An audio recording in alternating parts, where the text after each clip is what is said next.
What's going on, ladies and gentlemen? My name is TheUzigunner, bringing you all the very first episode of my own series to this channel, Trainer Cards. To those that are hearing about this for the very first time, allow me to explain. Basically, this series will involve yours truly having an in-depth look at the careers of the coaches in the WBE and being hopefully presented in a nice manner for you all to see.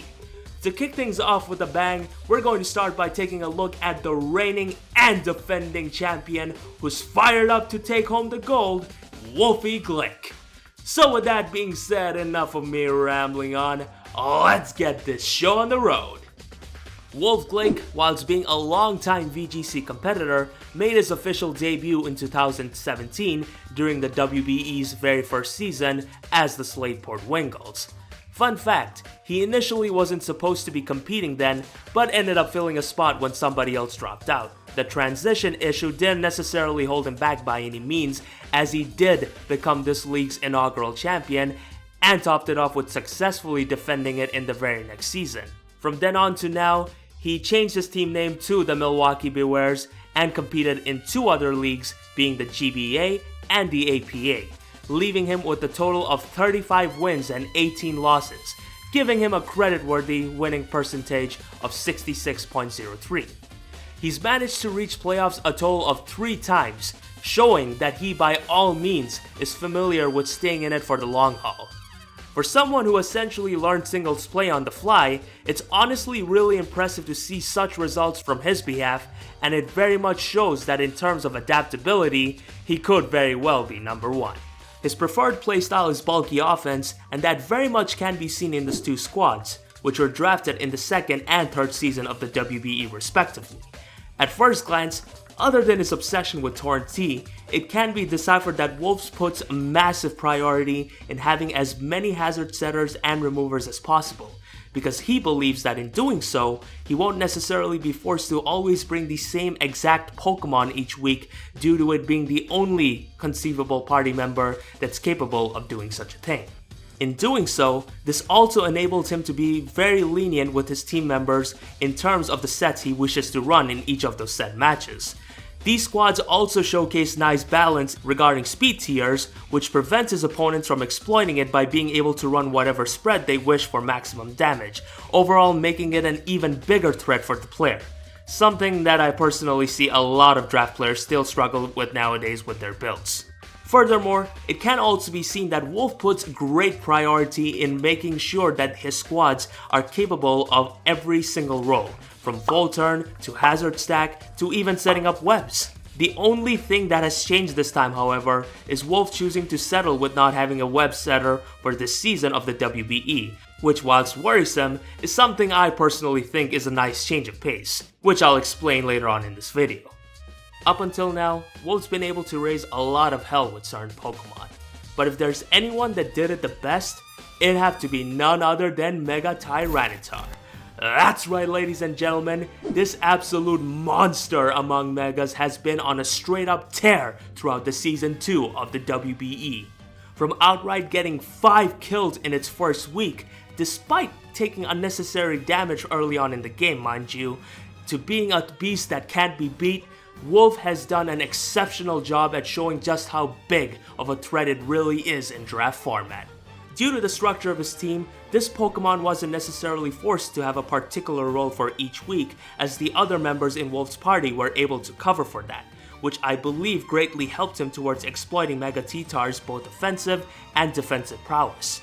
After the first week, Wolfe's shown great signs of caution when using it through scouting for moves that would take away from its overall effectiveness, thereby helping its longevity and making it continue staying as a threat.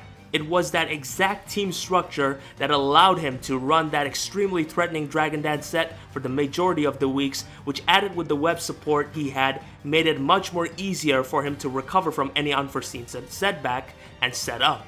All of which contributed towards getting a whooping total of 19 KOs and only 6 deaths in the regular season and playoffs, effectively becoming this season's biggest threat and MVP.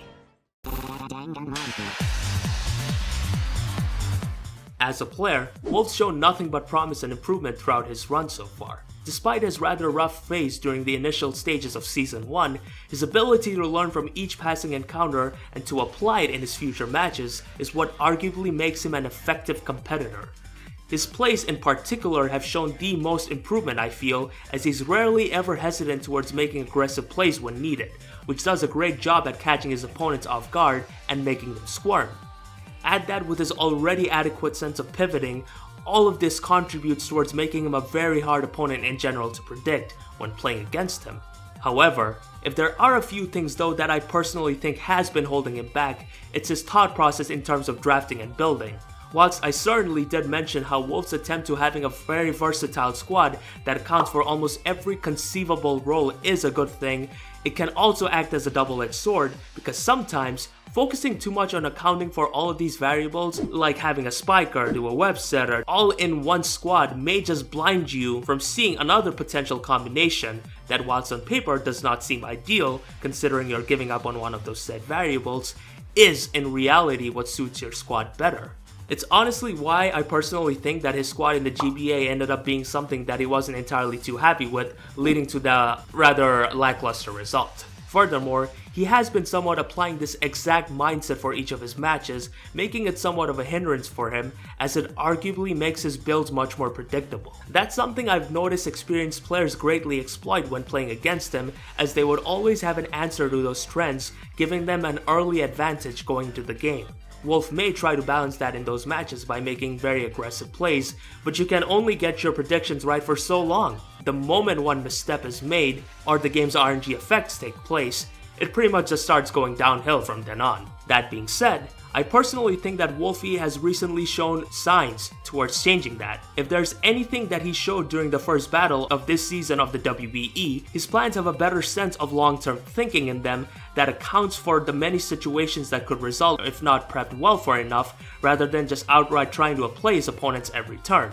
It's also why I genuinely think that him not having a Weber in his squad is a great thing, as with this experience, he may very well be able to find a new style that complements him much better, which he can thereby exploit for the foreseeable future. And add that along with the strengths I already mentioned is what arguably makes him a very likely candidate to take home the gold. So with that being said, that my friends concludes the very first episode of Trainer Cards for the WBE channel. I hope you all managed to find enjoyment out of it, and I'm genuinely curious to know your thoughts on Wolfe Glick. So feel free to let me know in the comment section down below, and also feel free to like this video as it supports yours truly as well as the other amazing analysts that are working very hard for this season. My name is TheUzigunner, thank you very much for watching, have yourselves a good day, and I'll see you all on the flip side. Push!